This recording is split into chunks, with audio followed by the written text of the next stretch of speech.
Professor A to Z math class में आपका स्वागत है। आज हम लोग केमिस्ट्री का क्लास में आपको बताने जा रहे हैं ऑक्सीडेशन एंड रिडक्शन। ऑक्सीडेशन और रिडक्शन से क्वेश्चन आपके 10th एग्ज़ाम में एक क्वेश्चन ज़रूर रहता है जो बहुत इजी वे में एक इक्वेशन दिया रहेगा, रिडक्शन हुआ है किसी तत्व का कि रिडक्शन हुआ है, अर्थात ऑक्सीडेशन को उपचयन या ऑक्सीकरण भी बोलते हैं और रिडक्शन को अपचयन और अवकरण भी बोलते हैं। यानी कि ऑक्सीडेशन का दो नाम है, एक ऑक्सीडेशन ऑक्सीकरण और उसी को उपचयन भी बोलते हैं, और रिडक्शन को भी दो नाम, रिडक्शन अवकरण और अपचयन। अगर ऐसे नाम देंगे, ऑक्सीकरण लेंगे तो इधर अवकरण कहेंगे, उपचयन कहेंगे तो इधर अपचयन कहेंगे। आखिर दो नाम साथ साथ कैसे चलेगा? अब इधर ऑक्सीकरण लीजिएगा, इधर अपचयन लीजिएगा तो नहीं समझ में आएगा। ऐसे बोलिए, अगर इंग्लिश में बोलिए तो ऑक्सीडेशन एंड रिडक्शन बोलिए, अगर दूसरे हिंदी में बोलिए तो ऑक्सीकरण बोल रहे हैं तो अवकरण बोलिए, उपचयन बोल रहे हैं तो अपचयन बोलिए। तो इस तरीक़ा से अब ऑक्सीकरण होता क्या है, सबसे पहले हम एक डिफिनेशन लेके चलते हैं कि ऑक्सीडेशन क्या होता है।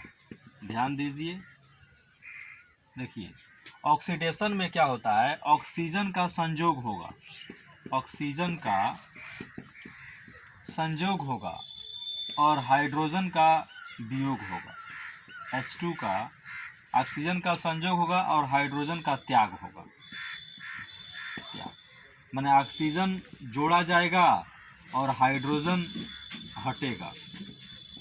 इसमें तो घटाया नहीं जाता है, मतलब एक यौगिक से निकल कर वह बाहर चला जाता है।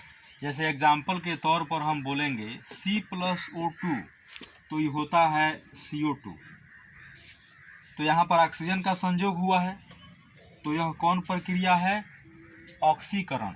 इसी को बोलते हैं ऑक्सीकरण। एक और नाम क्या दे सकते हैं? उपचयन।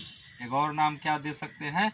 उपचयन। एक और नाम क्या दे सकते हैं? ऑक्सीडेशन। लेकिन एक चीज़ पूछेगा कि किसका ऑक्सीकरण हुआ है, यही बहुत बड़ी कन्फ्यूजन की बीमारी है। ये तो हमको मालूम हो गया कि यहाँ पर ऑक्सीजन ऐड हुआ है तो ऑक्सीकरण हुआ है, लेकिन भाई किसका ऑक्सीकरण हुआ है? तो ये तो ऑक्सीजन, तो खुद ऑक्सीजन का ऑक्सीकरण होगा नहीं, ऑक्सीजन से खुद ऑक्सीजन का ऑक्सीकरण नहीं होगा। लेकिन यह जो O2 शो कर रहा है कि ऑक्सीकरण हुआ है, वह किसका करा रहा है? कार्बन का। तो जिसके साथ ही लगा रहेगा उसी को बोलेंगे कि उसका ऑक्सीकरण हो रहा है। यहाँ किसका ऑक्सीकरण हो रहा है? तो बोलेंगे कार्बन का ऑक्सीकरण हो रहा है, कार्बन का ऑक्सीकरण हुआ है। समझ में आई? यहीं पर हम लिख दिए, जैसे मान लेंगे HO2 तो फिर O2 ऐड हुआ है तो हाइड्रोजन का ऑक्सीकरण हुआ है। इस तरीक़ा से किया जाएगा। तो यहाँ हमने बताया कि कार्बन प्लस ऑक्सीजन से संयोग करके, यहाँ कार्बन जो होता है ऑक्सीजन से संयोग किया है, तो जहाँ ऑक्सीजन का संयोग होता है वहाँ ऑक्सीडेशन होता है, उपचयन होता है।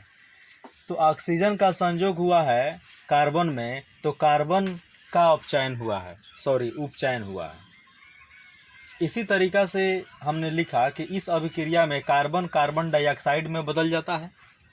जो कार्बन है ऑक्सीजन से संयोग करके कार्बन डाइऑक्साइड में बदल गया, तो हमने लिख भी दिया कि इस अभिक्रिया में कार्बन कार्बन डाइऑक्साइड में बदल जाता है।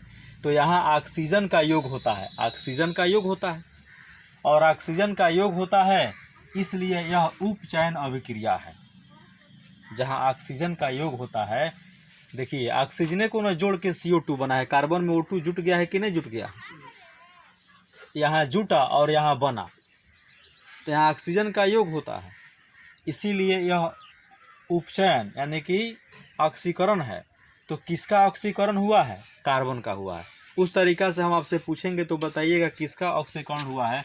जैसे एक और एग्जांपल लेते हैं, S+O2 ये हो जाएगा SO2, S+O2 SO2, फिर Mg+O2 तो फिर MgO, Mg plus O2, MgO।